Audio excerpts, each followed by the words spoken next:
بخشش طلب کرنے والے بنے کہ رمضان کی ہر رات منادی ندا کرتا ہے، رمضان کی ہر رات نیکیوں کو پورا کرنے کی ندا دی جاتی ہے، رمضان کی ہر رات برائیوں سے بچنے کی ندا دی جاتی ہے، رمضان کی ہر رات توبہ کرنے والوں کے لیے توبہ قبول کی جاتی ہے۔ لیکن عید کے دن، عید کا جو دن ہے وہ رمضان کی تمام راتوں اور دنوں میں جتنے لوگوں کی مغفرت و بخشش ہوتی ہے اتنے لوگوں کی بخشش و مغفرت رب العالمین عید والے دن کر دیتا ہے۔ حضرات محترم، عید کا دن پیغام مغفرت ہے، عید کا دن پیغام محبت ہے، عید کا دن ذریعہ بخشش ہے، عید کا دن حصول رحمت کو قبول کرنے کا دن ہے، عید کا دن حصول برکات کا دن ہے، عید کا دن مسرت و شادمانی کا دن ہے، عید کا دن نیکیوں کی بہار کا دن ہے۔ حضرات محترم، یہ آج کا دن کوئی عام دن نہیں بلکہ اس کو اللہ رب العالمین نے امت مصطفیٰ کے لیے انعام و برکات و اپنی کرم نوازیوں کا ذریعہ بنایا ہوا ہے۔ تو آئیے نبی رحمت صلی اللہ علیہ وسلم آپ کا ایک اور فرمان کہ سرکار فرماتے ہیں جب عید الفطر کا دن آتا ہے تو اللہ رب العالمین اپنے فرشتوں کے سامنے بندوں کی عبادت پر فخر فرماتا ہے۔ فرشتوں کی دنیا میں، ملائے اعلیٰ کی دنیا میں اللہ رب العالمین اپنے بندوں کی عبادت پر فخر فرماتا ہے اور فرماتا کیا ہے کہ اے فرشتوں، اس مزدور کا کیا جو اپنی مزدوری کو پورا کرتا ہے، اس مزدور کا کیا جو اپنی مزدوری کو احسن طریقے سے ادا کرے، اس کا بدلہ کیا ہے؟ تو فرشتے عرض کرتے ہیں اے ہمارے پروردگار، اس کا بدلہ یہی ہے کہ اس کی اجرت پوری دی جائے، جتنی اس نے مزدوری کی ہے اس کو اس کا صلہ دیا جائے۔ تو اللہ رب العالمین ارشاد فرماتا ہے اے میرے فرشتوں، میرے بندوں اور بندیوں نے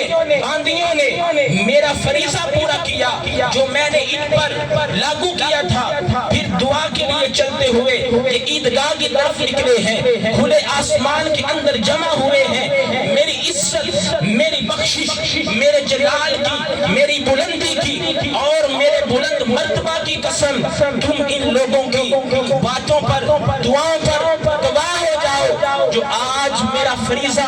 پورا کرنے کے بعد کھلے آسمان کے نیچے جمع ہوئے ہیں۔ میں اپنی عزت و جلال کی قسم اٹھاتا ہوں کہ میں نے ان سب کو بخش دیا ہے، ان کی توبہ کو قبول کر دیا ہے، ان کے گناہوں کو معاف کر دیا ہے۔ حضرات محترم، آج کا دن رب کی بارگاہ سے آزادی کا پروانہ حاصل کرنے کا دن ہے، گناہوں سے بخشش کا دن ہے، عید الفطر کا دن دعاؤں کی قبولیت کا دن ہے،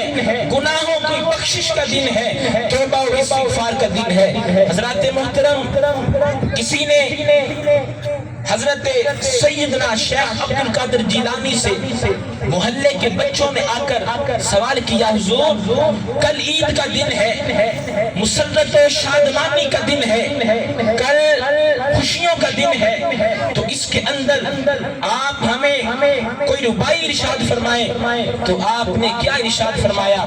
لوگ کہتے ہیں کہ کل عید ہے، لوگ کہتے ہیں کل مسرت و شادمانی کا دن ہے، لوگ کہتے ہیں کل خوشیوں کا دن ہے، پر میں کہتا ہوں جس روز میں ایمان کے ساتھ میں اپنا ایمان سلامت لے کر اس دار فانی سے کوچ کر جاؤں گا، میرے لیے عید کا وہ دن ہے، میرے لیے عید اس دن ہے جس دن اللہ کا یہ فضل مجھ پر ہوا کہ میں ایمان سلامت لے کر اس دنیا سے چلا جاؤں گا۔ آئیے سیدنا علی المرتضی شیر خدا رضی اللہ تعالیٰ عنہ عید والے دن بھی غمزدہ ہے، پوچھا گیا یا علی آج غمزدہ ہونے کی کیا بات ہے؟ تو آگے سے سنیے اور ذرا غور کیجئے، وہ لوگ تو باعث تکریم کے قابل ہیں، باعث مبارکباد کے مستحق ہیں کہ جنہوں نے گنتی کو پورا کیا، احکام خداوندی کو پورا کیا، اور آج اس کی بارگاہ سے بخشش کا پروانہ حاصل کرنے کے لیے، اس کی بارگاہ سے نصرت و کامیابی کا اعلان سننے کے لیے حاضر ہوئے ہیں تو جناب علی المرتضیٰ کیا ارشاد فرماتے ہیں، اے سوال کرنے والے، عید تو آج ان کے لیے ہے جنہوں نے روزے پورے کیے، عید تو آج ان کے لیے ہے جنہوں نے احکام خداوندی کی تعمیل کی، عید تو آج ان کے لیے ہے جنہوں نے عبادات کی، قرآن پڑھا، تسبیحات پڑھی، جنہوں نے ذکر و اذکار کیا، جس کے روزے رب کی بارگاہ میں قبول ہو گئے، عید ان کے لیے ہے۔ اس کے لیے عید کا کیا دن جس کے روزے رب کی بارگاہ میں قبول نہ ہوئے؟ پتہ نہیں کس کے روزے رب کی بارگاہ میں قبول ہوں گے، کسی کے نہیں ہوں گے۔ روایات میں آتا ہے کہ بارگاہ خداوندی میں کچھ لوگوں کے روزے ایک سیاہ گٹھری کے اندر لپیٹ کر ان کے منہ پہ مار دیے جائیں گے۔ تو حضرات محترم، عید تو آج ان کے لیے مسرت و شادمانی کا دن ہے جن کے روزے بارگاہ خداوندی میں قبول ہو چکے ہیں اور وہ اپنے رب کی بارگاہ سے بخشش کا پروانہ حاصل کیے ہوئے ہیں۔ آج کا دن اسلام کے اندر ایک نہایت ہی یادگار کے طور پر منایا جا رہا ہے کہ سب سے پہلی عید اسلام کے اندر جو منائی گئی، سب سے پہلی عید جو مسلمانوں نے اسلام کے اندر پڑھی، اس کو عید الفطر کہتے ہیں۔ اور یہ عید نبی پاک صلی اللہ علیہ وآلہ وسلم نے 2 ہجری کے اندر مدینہ پاک کے اندر جب آپ ہجرت کر کے گئے تو آپ نے عید الفطر جو ہے وہاں پر جا کر ادا فرمائی۔ حضرات محترم، آئیے، آج کا دن یوم جزا کا دن ہے، آج کا دن رب کی بارگاہ سے انعام حاصل کرنے کا دن ہے۔ حضرت سعد بن اوس انصاری رضی اللہ تعالیٰ عنہ اپنے باپ سے روایت کرتے ہیں کہ رسول اللہ صلی اللہ علیہ وآلہ وسلم نے ارشاد فرمایا، جب یوم عید الفطر ہو تو فرشتے راستوں کی گزرگاہوں پر کھڑے ہو جاتے ہیں اور پکارتے ہیں کہ آج کی صبح تم نے اے مسلمانوں کے گروہ اللہ کی نعمتوں پر خیریت سے کی، پھر تمہیں اس پر بہت بڑا اجر و ثواب عطا فرمائے گا۔ جس نے تمہیں رات کا قیام کرنے کا کہا تم نے قیام کیا، جس نے تمہیں اس کے دن کا روزہ رکھنے کا کہا تم نے روزہ رکھا، تم نے اپنے رب کی اطاعت کی، تم اپنی جزا اور انعام کے حقدار ہو۔ حضرات محترم، جب مسلمان نماز عید پڑھ لیتے ہیں، فرشتے پکارتے ہیں، بے شک تمہارے رب نے تمہاری مغفرت کر دی ہے، بے شک تمہارے رب نے تمہیں بخش دیا ہے، بس تم اب اس حال میں واپس لوٹو، اس حال میں واپس اپنے گھروں کی طرف جاؤ۔ کس حال میں؟ اپنے گھروں کی طرف، اپنے گھروں کو واپس اس حال میں لوٹو کہ تم رشد و ہدایت پا چکے ہو، کیونکہ یہ آج کا دن جزا کا دن ہے۔ آسمانوں پر آج کے دن کا نام یوم الجزا رکھا گیا ہے کہ عید کے دن فرشتے راہوں پر کھڑے ہو کر فرشتے مسلمانوں کو خوشخبری دے رہے ہیں، مسلمانوں کو جزا کی نوید سنا رہے ہیں، مسلمانوں کو بخشش و مغفرت کا انعام کے اعلان کا مسلمانوں کے لیے اعلان فرما رہے ہیں کہ عید کا دن اللہ رب العالمین نے امت مصطفیٰ کے لیے انعام کا دن بنایا ہے۔ حضرات محترم، عید الفطر کی نماز، عید الاضحیٰ کی نماز عیدگاہ کے اندر پڑھنا سنت ہے، اس لیے کہ مصطفیٰ کریم علیہ السلام نے بغیر کسی عذر کے، بغیر کسی مجبوری کے عید الفطر کی نماز مسجد میں نہیں پڑھی۔ مصطفیٰ نے نماز فجر ادا کی تو مسجد کے اندر، ظہر کو ادا کیا مسجد کے اندر، عصر مغرب عشاء کو ادا کیا مسجد کے اندر، جمعۃ المبارک کو ادا کیا مسجد کے اندر، وہ مسجد نبوی جس کے اندر نماز پڑھنے کا ثواب 50,000 نمازوں کے برابر ہے۔ اتنا بڑا اجر ہونے کے باوجود نبی رحمت ارشاد فرما رہے ہیں، کیا فرماتے ہیں؟ ابو سعید خدری رضی اللہ تعالیٰ عنہ فرماتے ہیں کان النبی صلی اللہ علیہ وسلم یخرج یوم الفطر والاضحیٰ الی المصلی کہ نبی رحمت صلی اللہ تعالیٰ علیہ وآلہ وسلم عید الفطر اور عید الاضحیٰ کے دن عیدگاہ کی طرف تشریف لے کے جاتے تھے، عیدگاہ کی طرف تشریف لے کے جاتے تھے۔ تو جن کے لیے کوئی عذر نہیں، کوئی مجبوری نہیں، وہ عاشقان مصطفیٰ کا ہجوم تو سنت مصطفیٰ کو ادا کرتے ہوئے اپنے محبوب کی سنت پہ عمل پیرا ہوتے ہوئے آج اس ماحول کا، آج اس اجتماع کا، آج اس جم غفیر کے اندر، آج اس باغ کے اندر ایک کلی کی نما، پھول کی نما خوشبو دے رہا ہے۔ اور خوشبو بھی کیوں نہ آئے، عمل جو وہ کر رہا ہے جو اس کے نبی نے کیا ہوا ہے، عمل وہ ہے جو سنت کے مطابق ہے، عمل وہ ہے جو مصطفیٰ کے طریقے کے مطابق ہے، عمل وہ ہے جو مصطفیٰ کے نقش قدم پر چلتے ہوئے کیا جائے۔ وہ اس لیے قرآن بھی تب فائدہ دیتا ہے، نماز بھی تب فائدہ دیتی ہے، نیک اعمال تب فائدہ دیتے ہیں جب دل میں محبت مصطفیٰ ہو، جب دل میں مصطفیٰ کے پیغام کا پاس ہو، عزت ناموس مصطفیٰ کا پاس ہو۔ جب یہ چیزیں دل میں نہ ہو، ٹکرے مار لو، نماز نہیں ہو سکتی، وہ تمہارے سجدے تو گنے جا سکتے ہیں، اس کی بارگاہ میں قبول نہیں ہو سکتے تب تک جب تک تمہارا دل محبت مصطفیٰ سے سرشار نہ ہو جائے، جب تک تمہارا دل مصطفیٰ کے عشق میں، مصطفیٰ کی محبت میں بھر نہ جائے، تب تک کوئی عمل اس کی بارگاہ میں قبول و منظور نہیں۔ تو سرکار نے فرمایا عید الفطر کا دن نماز عید عیدگاہ کے اندر جا کے پڑھو، عیدگاہ کے اندر۔ باقی الفاظ سخت ہیں، چلیں پھر کبھی کہ عیدگاہ کے اندر آنا سنت مصطفیٰ ہے۔ تو آئیے حضرات محترم، آج کا دن جو ہے، عید کا دن جو ہے، وہ مسلمانوں کے لیے مسرت و شادمانی کا دن ہے۔ وہ اس لیے کہ اللہ رب العزت اس دن کے صدقے مسلمانوں کے اوپر اپنا خصوصی فضل و کرم فرماتا ہے، مسلمانوں کے اوپر اپنا خصوصی انعام و اکرام فرماتا ہے کہ پورا ماہ جو مسلمان اپنے رب کے حکم کو پورا کرتا ہے،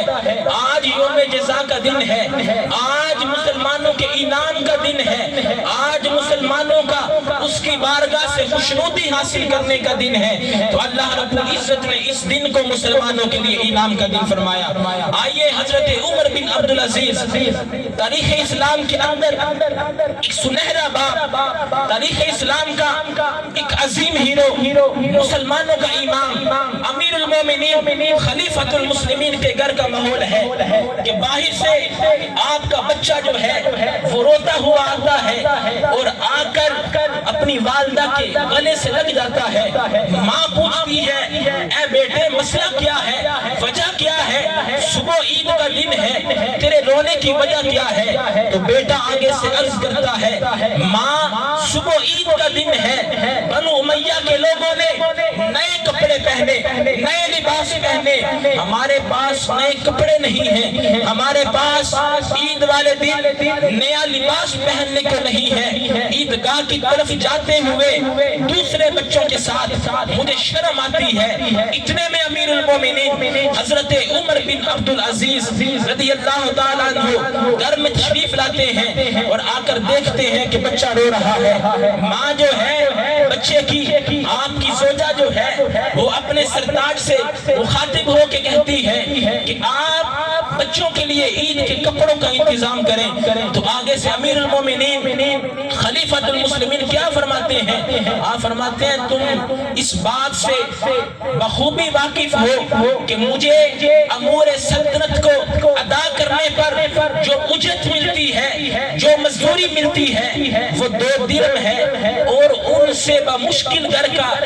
خرچہ جو ہے، وہ روزمرہ کا جو اخراجات ہیں وہ پورے ہوتے ہیں۔ تو آگے سے امیر المومنین کیا ارشاد فرماتے ہیں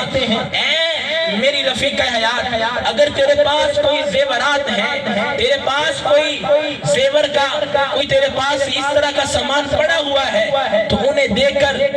تم بچوں کے لیے عید کے کپڑوں کا اہتمام کرو۔ تو آگے سے آپ کی وہ زوجہ کیا فرماتی ہیں اے میرے سرکار، مطابق جس دن آپ سلطنت کے امیر بنے، امیر المومنین بنے، میں نے آپ کے حکم کے مطابق سارا مال بیت المال کے اندر جمع کروا دیا۔ تو آگے سے پھر کیا کرتے ہیں؟ امیر المومنین بیت المال کے محتمم کو خط لکھتے ہیں اور کیا کہتے ہیں؟ اے محتمم بیت المال، مجھے ایک ماہ کا وظیفہ جو ہے وہ ایڈوانس دیا جائے، مجھے ایک ماہ کا وظیفہ ایڈوانس دیا جائے، وہ اس لیے کہ میں اپنے گھر کے بچوں کے اخراجات کو پورا کر سکوں۔ وہ کوئی آج کا حکمران نہیں تھا، وہ کوئی آج کے چور اور لٹیرے نہیں تھے، یہ تاریخ اسلام کے آئینے کے اندر باب کے اندر روشن مثالیں ملتی ہیں۔ خلیفۃ المسلمین ہے، مسلمانوں کا حاکم ہے، 32 لاکھ مربع میل سلطنت عمر فاروق کے دور حکومت میں ہو تو اس کے بعد کتنا اضافہ ہوتا ہے؟ تو آگے سے اس سلطنت کا امیر، اس کا حال یہ ہے، اس کا زندگی گزارنے کا سادگی کا انداز یہ ہے کہ 2 درہم کے علاوہ پاس رقم کچھ نہیں، 2 درہم کے علاوہ پاس کچھ نہیں۔ تو جب یہ خط محتمم بیت المال کے پاس پہنچا تو آگے سے محتمم بھی اسلام کے طریقوں کو جاننے والا تھا، اسلام کی روح سے واقف تھا۔ اس نے جواباً یہ نہیں کہا جی سارا مال آپ کا، جو چاہے بیچ کر کھا جائے، جو چاہے ہڑپ کر جائے، ڈکار بھی نہ لے، وہ اسلام کو جاننے والا تھا۔ اس نے کہا اے امیر المومنین، آپ خلیفۃ المسلمین ہیں، بادشاہ اسلام ہیں، آپ کا حکم سر آنکھوں پر، لیکن مجھے اس بات کی گارنٹی دی جائے، آپ کس اعتماد سے کہتے ہیں کہ آپ آنے والا ایک ماہ جو ہے وہ زندگی کا پورا کر سکیں گے؟ آپ کی زندگی باقی ہے، مجھے گارنٹی دیجئے۔ یہ اسلام کا سنہری باب ہے کہ خلیفۃ المسلمین سے سوال ہو رہا ہے، خلیفۃ المسلمین سے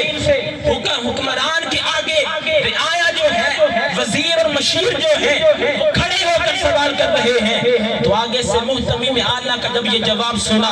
تو امیر المومنین کیا کہتے ہیں؟ اے میرے بچوں،